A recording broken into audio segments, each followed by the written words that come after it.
The collusion story that you and Pablo Torre colluded on to talk about collusion. Okay, let's do it for the fan. Should the fan care about this? Well, the fan doesn't care about it because I think one of the problems is the fan just assumes that that's how business is done. They assume the NFL is one giant company and the teams are 32 branches and they coordinate and collude all the time. The problem is that they are 32 separate businesses. They shouldn't be colluding, conspiring, coordinating on anything that doesn't fall within one of their antitrust exemptions. They've got a broadcast antitrust exemption and they've got an antitrust exemption to deal with their union. Generally, not with the players individually.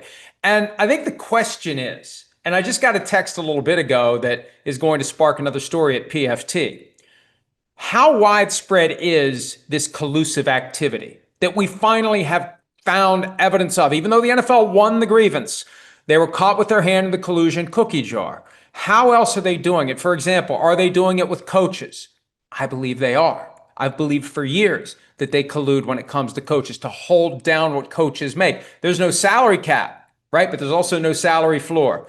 They collude, I believe, on all sorts of things because they operate as one company, even though they're supposed to be competing. And the point I made, and I don't know if you've talked about the text messages between Dean Spanos and Michael Bidwell.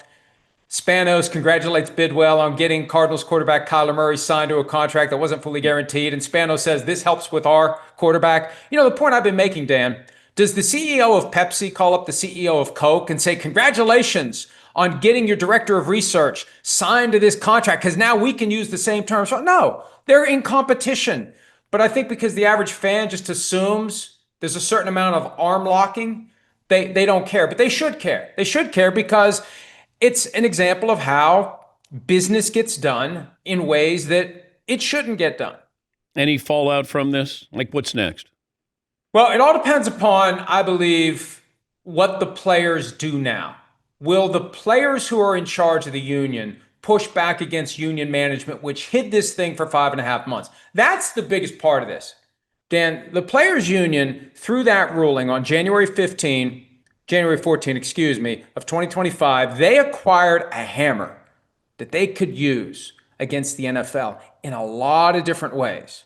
And what did they do?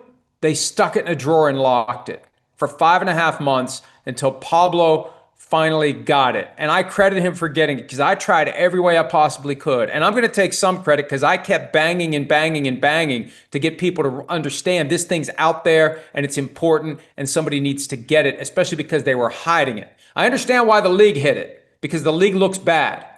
I don't understand why the union hid it. And it all comes down to whether or not the players who are in leadership positions at the union insist on more and whether they take this thing now and finally do use it as a hammer and find other ways to push and pressure the NFL to get a better overall deal for the players.